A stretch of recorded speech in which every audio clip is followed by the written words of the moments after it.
ಬೇಡ ಏಕರೂಪದರ ನಿರ್ಧಾರ ಬೇಡ ಅಂತ ಹೇಳಿದ್ದಾರೆ ಅಂತ ಸುದ್ದಿ ಇದೆ. ಅವಾಗಲೇ ಅದು ಬಜೆಟ್ ಜಾರಿ ಆಯ್ತಲ್ಲ, ಅದಾದ್ಮೇಲೆ ಅವ್ರು ಹೋಗಿದ್ದಾರೆ, ಕಾಂಟ್ಯಾಕ್ಟ್ ಮಾಡಿದ್ದಾರೆ ಅಂತ ಸುದ್ದಿ ಇದೆ. ಇದು ನಿಜನಾ? ಆ ತರ ಆಗಿದ್ರೆ ಅವರಿಗೆ ನೀವು ಏನ್ ಹೇಳೋದಕ್ಕೆ ಬಯಸ್ತೀರಾ? ಮತ್ತೆ ಯಾಕೆ ಅವ್ರ ಹೆಸರುಗಳನ್ನ ಆಚೆ ತರ್ತಿಲ್ಲ ನೋಡಿ? ಮತ್ತೆ ಅವ್ರಿಗಾಗೋ ಒಂದಷ್ಟು ಅಂದ್ರೆ ಫ್ಯಾಮಿಲಿ ಸಿನಿಮಾ ಮಾಡಿಸ್ತಾರೆ, ಅವ್ರು ಕೇಳ್ತಾರೆ, ಅವ್ರ ಜವಾಬ್ದಾರಿ. ಈಗ ನೀವು ಕೇಳಿದ್ದು ಸರಿ.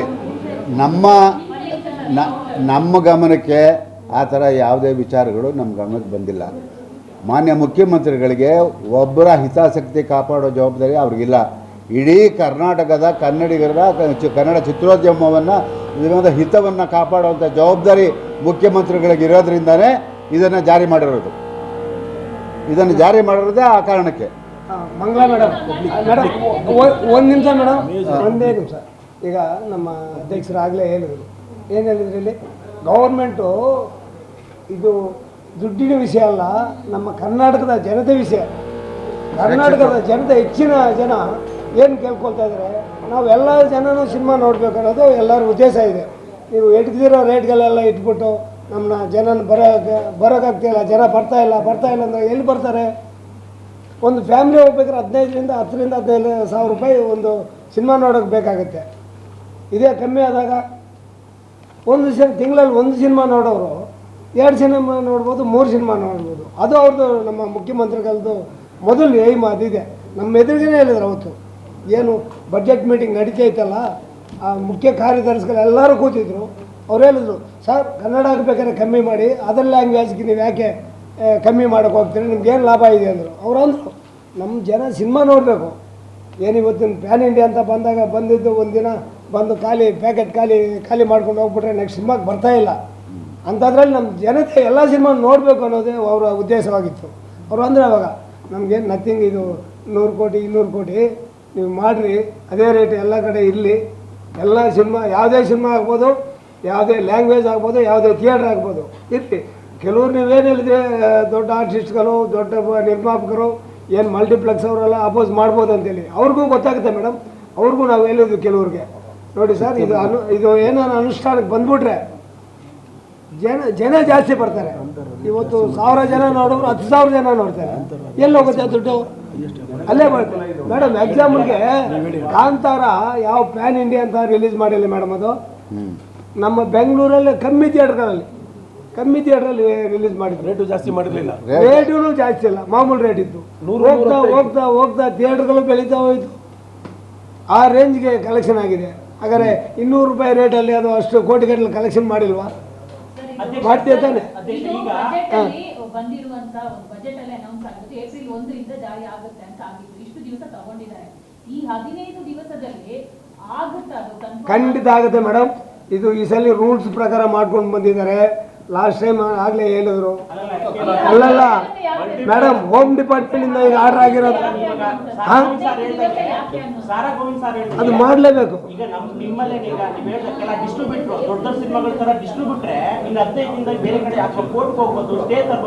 ಇಲ್ಲ, ಮಾಡೋಕೆ ಬರಲ್ಲ. ನಮ್ಮ ಗೌರ್ಮೆಂಟು ನೋಡಿ ಸರ್, ಏನೇ ಮಾಡಿದ್ರು ಅದನ್ನ ನಾವು ಮೊದಲಾದಂಗೆ ಬಿಡಲ್ಲ. ಏನೇ ಆದರೂ ಅದನ್ನು ನಾವು ಫೇಸ್ ಮಾಡಿ. ಸರ್ಕಾರನೂ ಕೈಗೆ ತಗೊಳ್ತಾ ಇದೆ ಇವಾಗ.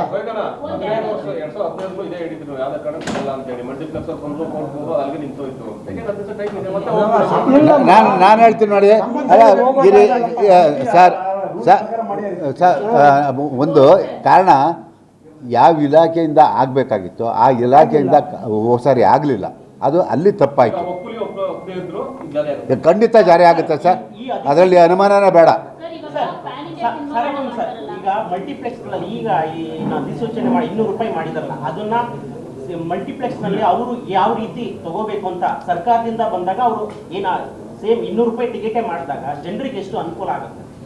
ಅಲ್ಲ, ಜನರಿಗೆ ನೋಡಿ, ನಿಮ್ಗೆ ಹೇಳ್ತೀನಿ, ಇವತ್ತೊಂದು ದಿವಸ ನೀನು ಹೋಗಿ ನೋಡಿ, 10 ಜನ 15 ಜನ 20 ಜನ ಇರ್ತಾರೆ. ಯಾವುದೋ ಒಂದು ಪ್ಯಾನ್ ಇಂಡಿಯಾ ಪಿಕ್ಚರ್ ಬಂದಾಗ ಒಂದಷ್ಟು ಜನ ಕಾಣಿಸ್ತಾರೆ. ನಿಮಗೆ ಕಮ್ಮಿ ರೇಟ್ ಇದ್ದಾಗ ಜಾಸ್ತಿ ಜನ ಬರ್ತಾರೆ. ಅದನ್ನು ಅವ್ರು ಅರ್ಥ ಮಾಡ್ಕೋಬೇಕು. ನೋಡಲಿ ಅವರು ಒಂದು 6 ಈಗ ನಾನು ಹೇಳ್ತೀನಿ, ಒಂದು 6 ತಿಂಗಳು ಮಾಡಿ ನೋಡೋಣ ಏನಾಗುತ್ತೆ. ಇಂಡಸ್ಟ್ರಿ ಬೆಳೆಯುತ್ತೆ ಸರ್. ನಾವೇನು ಬೇರೆ ಭಾಷೆ ತುಳಿಬೇಕು ಅಂತ ನಾವು ಯಾರೂ ಪ್ರಯತ್ನ ಮಾಡ್ತಾ ಇಲ್ಲ. ಇಲ್ಲಿಗೆ ಕನ್ನಡ ಇಂಡಸ್ಟ್ರಿ ಉಳಿಬೇಕು ಅನ್ನೋದೊಂದೇ ನಮ್ಮ ಉದ್ದೇಶ. ಸರ್, ಈಗ ಕರಡು ಅಧಿಸೂಚನೆಯನ್ನು ಹೊರಡಿಸಿರುವಂತದ್ದು ಆದೇಶ ಅಲ್ಲ. ಹೌದೌದು. ರೂಲ್ಸ್ ಪ್ರಕಾರ 15 ದಿನ ಅಬ್ಜೆಕ್ಷನ್ ಕೊಡ್ಲೇಬೇಕು. ಹೌದು. ಈಗ ಚಲನಚಿತ್ರ ವಾಣಿಜ್ಯ ಮಂಡಳಿಯಿಂದ ನೀವೇನಾದ್ರೂ ಸಲಹೆಗಳನ್ನ ಕೊಡ್ತೀರಾ ಅಥವಾ ನಿಮ್ಮದು ಏನು ಸಲಹೆಗಳಿಲ್ವಾ? ಯಾಕಂದ್ರೆ ನೀವು ನಿರ್ಮಾಪಕರನ್ನು ಒಳಗೊಂಡವರು. ಸೊ ನಿರ್ಮಾಪಕರ ಪರವಾಗಿ ಏನಾದ್ರು ಸಲಹೆಗಳಿದ್ದಾವ? ನಿಮ್ಮ ಸಜೆಷನ್ಸ್ ಏನಾದಿದ್ದಾವ? ಕೊಡ್ತೀರಾ ಏನಾದ್ರು? ಸರ್ ಖಂಡಿತ ನಮ್ಮನ್ನು ಕೇಳಿದವ್ರು ಕೊಟ್ಟಿದ್ವಿ. ನಿಮಗೂ ನಿಮ್ಮ ಮಾಧ್ಯಮ ಮುಖಾಂತರ ನಾವು ಕೇಳೋಕೆ ಇಷ್ಟಪಡ್ತಾ ಇದ್ವಿ. ನೀವೆಲ್ಲ ಪಬ್ಲಿಕ್ನು ಹೋಗಿ ವಿಚಾರಿಸಿ. ಅಲ್ಲಲ್ಲ ಸರ್ ತಾವು ಪಬ್ಲಿಕ್ನು ವಿಚಾರಿಸಿ ಇದು ಅನುಕೂಲ ಆಗಿದೆ ಸರ್ ಇದನ್ನ ಸರ್ ಸಲಹೆಗಳೆಲ್ಲ ಸರ್ ಒಂದು ನಿಮಿಷ ನಾವೆಲ್ಲ ಒಂದು ನಿಮಿಷ ಒಳ್ಳೇದಿದ್ರೆ ಅವ್ರು ಏನಾದ್ರು ಬಂದು ಕೇಳಿದ್ರೆ ಕೊಡೋಣ. ನಾವಿವತ್ತು ಇದನ್ನು ಮಾಡಿರೋದು ಎಲ್ಲರನ್ನೂ ಕೇಳೇ ಮಾಡಿರೋದ್ರಿಂದ ಯಾರು ಎಲ್ಲರೂ ಕೂಡ ಇವಾಗ ನಮಗೆ ದೂರವಾಣಿ ಮುಖಾಂತರ ಮಾಡಿ ಇಡೀ ಚಿತ್ರರಂಗಕ್ಕೆ ಬೆಳವಣಿಗೆಗೆ ನೀವು ಸಹಕಾರಿಯಾಗಿ ನಿಂತಿದ್ದೀರಾ ಅಂತ ಹೇಳಿದ್ದಾರೆ. ಅದು ಮೀರಿ ಅವ್ರಿಗೇನಾದರೂ ಸಲಹೆ ಸೂಚನೆಗಳು ಬೇಕು ಅಂದರೆ ನಾವು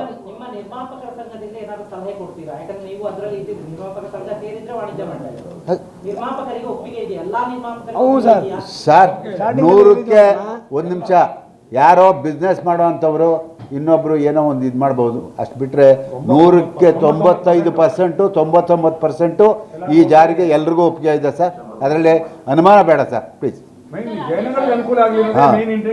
ಪಬ್ಲಿಕ್ ಅಂತ ಖುಷಿ ಪಡ್ತಾ ಇದೆ. ಒಂದೆರಡು ದೊಡ್ಡ ಪ್ರೊಡಕ್ಷನ್ ಸಂಸ್ಥೆಗಳಿದೆ, ಮತ್ತೆ ಒಂದಷ್ಟು ಪ್ಯಾನ್ ಇಂಡಿಯಾ ಸ್ಟಾರ್ಗಳಿದ್ದಾರೆ. ಅವ್ರು ಏನಾದರೂ ಒಂದು ರೀತಿ ಆಕ್ಷೇಪ ಇದು ಮಾಡಿದ್ರೆ ಸೊ ನಿಮ್ಮ ನಿರ್ಧಾರ ಏನಾಗಿರುತ್ತೆ? ಜೊತೆಗೆ ಈಗ ಆಂಧ್ರದಲ್ಲಿ ಏನಾದರೂ ಪ್ಯಾನ್ ಇಂಡಿಯಾ ಸಿನಿಮಾಗಳು ಬಂತು ಅಂದರೆ ಅಲ್ಲಿನ ಸರ್ಕಾರಕ್ಕೆ ಹೋಗಿ ಅವರು ನಮ್ಮ ತೆಲುಗು ಸಿನಿಮಾಗೆ ಜಾಸ್ತಿ ರೇಟ್ ಮಾಡಿ ಅಂತ ಹೇಳ್ತಾರೆ. ಒಂದು 3-4 ದಿನ ಅವ್ರಿಗೆ ರೇಟ್ ಜಾಸ್ತಿ ಮಾಡಿಕೊಡೋಕ್ಕೆ ಅನುವು ಮಾಡಿಕೊಡ್ತಿದ್ದಾರೆ.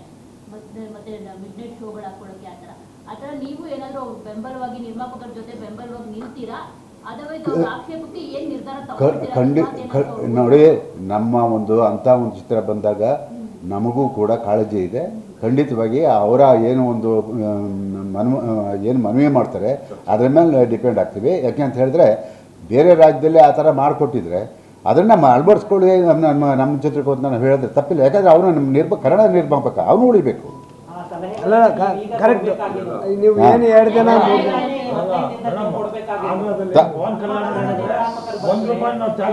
ಸರ್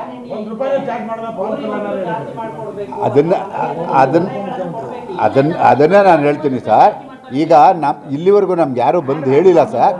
ಅವ್ರು ಬಂದು ನಮ್ಗೆ ಹೇಳಿದ್ರೆ ಖಂಡಿತ ಕೊಡ್ತೀವಿ ಸರ್, ಖಂಡಿತ ಕೊಡ್ತೀವಿ. ಈ ಸಲಹೆ ಇದೆ ಅಂತ ಗೊತ್ತು ಅವರಿಗೂ. ಈಗ ಒಂದು ದೊಡ್ಡ ಸಂಸ್ಥೆ ಪ್ರೊಡಕ್ಷನ್ ಹೌಸ್ ಮತ್ತೆ ಒಬ್ಬ ದೊಡ್ಡ ಸ್ಟಾರ್ ನಟ ಹೋಗಿದಾರಲ್ಲ, CM ಹತ್ರ ಸಂಪರ್ಕ ಮಾಡಿದಾರಲ್ಲ, ಅವ್ರಿಗೆ ಗೊತ್ತು ತೆಲುಗುನಲ್ಲಿ ಈ ತರ ಇದೆ, ತಮಿಳಲ್ಲೂ ಈ ತರ ಇದೆ.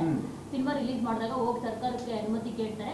ಅವಾಗ ಒಂದಷ್ಟು 2 ಡೇಸ್ 3 ಡೇಸ್ಗೆ ಕೊಡ್ತಾ ಇದ್ದಾರೆ. ರೂಪಾಯಿ ಎಕ್ಸ್ಟ್ರಾ ಮಾಡ್ಕೊಳ್ಳೋ ಪರ್ಮಿಷನ್ ಕೊಡ್ತಾರೆ 2 ಡೇಸ್ 3 ಡೇಸ್ ಅಂತ. ಅದು ಗೊತ್ತಿದ್ರೆ ಯಾಕೆ ಆ ಥರ ಮಾಡ್ತಿದ್ದಾರೆ ಅಂತ. ಅಲ್ಲ ಈಗ ಇರಿ ಅವ್ರಿಗೆ ಯಾಕೆ ಅಂತ ಹೇಳಿದ್ರೆ ಯಾರೇ ಆಗಲಿ ಈಗ ಹಿಂಗೆ ಹೇಳಿದ್ರು. ಕಮಲ ಹಾಸನ್ ಚಿತ್ರಗಳನ್ನ ನಾವು ಇಲ್ಲಿ ನಿಲ್ಲಿಸಿದಂಥ ಸಂದರ್ಭದಲ್ಲಿ ನನಗೆ ತೊಂದರೆ ಆಗುತ್ತೆ ಅಂತಲೂ ಮಾತಾಡಿದ್ದಾರೆ.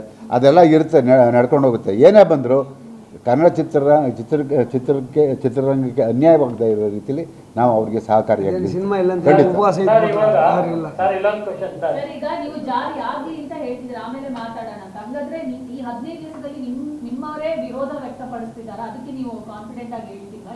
ಅಲ್ಲಲ್ಲ ನೋಡಮ್ಮ, ಇದು ಸರ್ಕಾರದ ಸರ್ಕಾರ ಏನು ಮಾಡ್ತದೆ, ನಾವು ಮಧ್ಯಪ್ರವೇಶ ಮಾಡೋದಿಲ್ಲ. ಅವ್ರು ಯಾರು ಅಥವಾ ನಮಗೆ ಈ ಥರ ಆಗ್ಬೋದು, ನಮ್ಗೆ ಹಿಂಗಾಗ್ಬೋದು ಹಂಗಾಗ್ಬೋದು ಅಂತ ಅವರ ಒಂದು ಕಷ್ಟ ಹೇಳ್ಕೊಬೋದು. ಆದರೆ ಅದನ್ನು ಪರಿಹಾರ ಮಾಡೋದು ಸರ್ಕಾರ. ನಾವು ಆವಾಗ ನಮ್ಮನ್ನು ಕರೆದಾಗ ನಾವು ಕೂತ್ಕೊಂಡು ಅವ್ರಿಗೆ ಹೇಳ್ತೀವಿ. ಈಗ ಒಂದೇ ತಿಳ್ಕೊಳ್ಳಿ, ಯಾರು ಏನು ಕೇಳಿದ್ರು ಅವ್ರು ಇಷ್ಟೇ ತಿಳ್ಕೊಳ್ಳಿ. ತಮಿಳ್ನಾಡಲ್ಲಿರುವಾಗ ಇಲ್ಲಿ ಯಾಕೆ ಇರಬಾರ್ದು? ಅದು ಒಂದೇ ನನ್ನ ಪ್ರಶ್ನೆ. ಎಲ್ಲ ಕಡೆ ಇದೆ. ಕೇರಳ ಇವನ್ ಯಾವುದೇ ಸ್ಟೇಟಲ್ಲಿ ಕೂಡ 150 ಅದರಲ್ಲೂ ನಿಮಗೆ ಮಹಾರಾಷ್ಟ್ರದಲ್ಲಿ ಕಟ್ಟುನಿಟ್ಟಾಗಿ ಪಾಲಿಸ್ತಾವ್ರೆ. ಅವ್ರು ಯಾವ ಕಾರಣದಲ್ಲೂ ಅವ್ರು ನೀವು 1-2 ದಿನ ಕೇಳಿದ್ರಲ್ಲ ಗ್ರೇಸು, ಅದನ್ನೂ ಕೊಡ್ತಾ ಇಲ್ಲ. ಆ ರೀತಿ ಪಾಲನೆ ಮಾಡ್ತಾವ್ರೆ. ಎಲ್ಲ ರಾಜ್ಯದಲ್ಲಿ ಇರುವಾಗ ಈ ರಾಜ್ಯದಲ್ಲೂ ಇದೆ ಅಂತ ಹೇಳ್ಬಿಟ್ಟು ಎಲ್ಲರೂ ತಿಳ್ಕೊಬೇಕು. ನಾವು ಅದನ್ನು ಅವರಲ್ಲಿ ಮನವಿ ಮಾಡ್ಕೊಡ್ತಿದ್ವಿ.